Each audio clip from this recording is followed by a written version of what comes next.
Ooh. Ooh.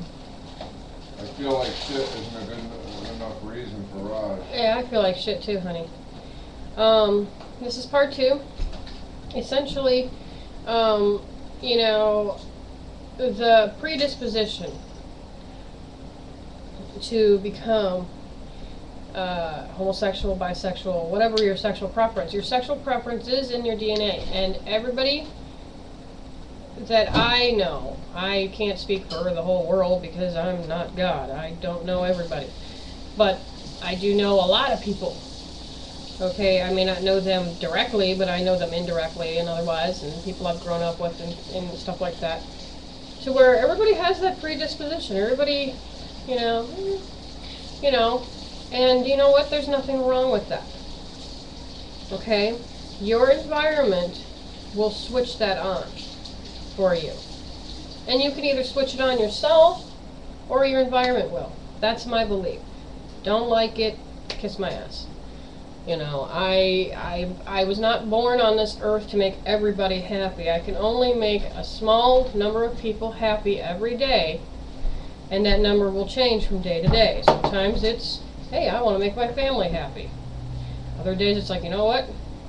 Fuck them, they can make themselves happy. I'm going to make myself happy first, because if I'm not happy, nobody's going to be happy in this house. And that's selfish, but, you know, that's just how it goes. I never claim to be a saint. I'm the furthest thing from a saint as possibly can be. I keep my horns tucked under my hair very, very carefully most days, you know, especially if I go out in public. So many times I don't go out in public because most of the time my horns are sticking straight out and I'm not in a good mood. Somebody's going to say something and I'm just going to flip on a dime and look at them and go, you know what, fuck yourself and fuck your whole life. And they're going to be like, oh, wow, this is a bitch. It's not me being a bitch, I'm just having a bad day. And my darling hubby who's sitting next to me right now, he's hypoglycemic as well. Okay? That's why I really believe that this is a phenomenon that is not just genetic. It can't possibly, you know, it can't possibly just be genetic. You can't blame it all on your genes. Okay? There has to be something behind it, right? And I'm gradually working you guys up to get you to understand what my theory is based on things that I've observed, things that I've read, and gut intuition. Okay? Oh, and things that I've seen. You know, I have three friends who are diabetic. Maybe more than that. You know, if I were to run a poll on Facebook and ask, you know, are you diabetic or hypoglycemic, and have them tick off which one they are. You know? And then for diabetic, I'd be like, you know, are you type 1 or type 2? Type 1 is basically your body says, hey, insulin's the cells that make insulin are the enemy, and we're just going to fuck you up. Type 2 is, hey, your pancreas just says, you know what? Nah, I'm not working anymore. You figure this out yourself, bitch. Okay?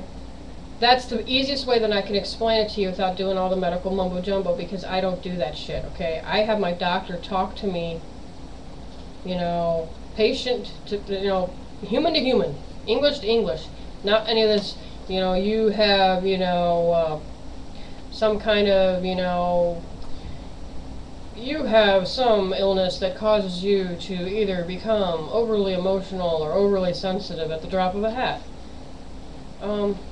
No, my doctor just says, look, you're stressed out, you take stuff too seriously. Either learn to get over it or I can give you a pill, your choice. I have a good doctor. My family has a good doctor. We all have the same doctor. My kids even, the family doctor is also a pediatrician, although he's not always available because he's faculty, so we sometimes get some of the students.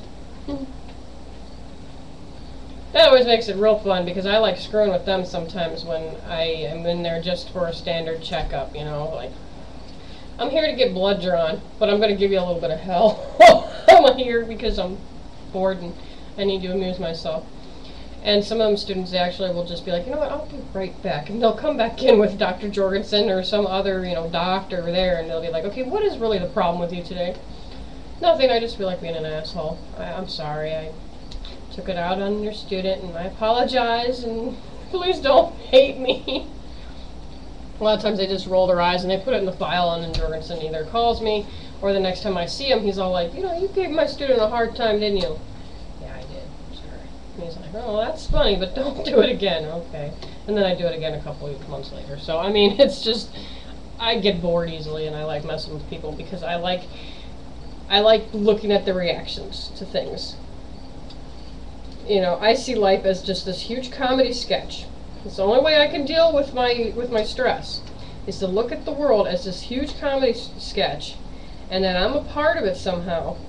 I got thrown into it, and there are no scripts, there are no lines, everything's ad lib, it's all real. It's the real reality show where they don't tell you, okay, this is a reality show, but you're gonna act like a bitch just because, you know, that will boost our ratings and this and that. No, fuck that. If I want to be a bitch, I'll be a bitch. If I feel like being nice, I'll be nice. It's totally up to me because I am in control of my own behavior. And that's what a lot of people don't realize about themselves, is that they are in control of their behavior. That's something that I am constantly trying to learn myself. And people are buzzing me on Facebook. That's cool. You know, and I get a kick out of it. I can't help it. I love it. I think that if more people realize how much they themselves are really in control of their life and their destiny, that their lives would actually change.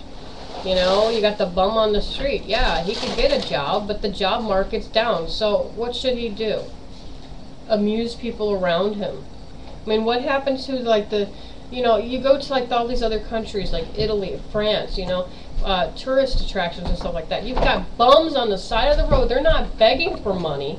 They're dancing for your money. They're making music for your money. They're goofing off. They're doing the whole meme thing. You know, or not meme, mime. You know, they're doing all this stuff, you know, they're making a spectacle of themselves. So you can go, oh, look at that fucking bum. I gotta give him money, poor bastard. You know, because they know how to market whatever skills they have. Part 3 coming up, final part, because I do this in 3s.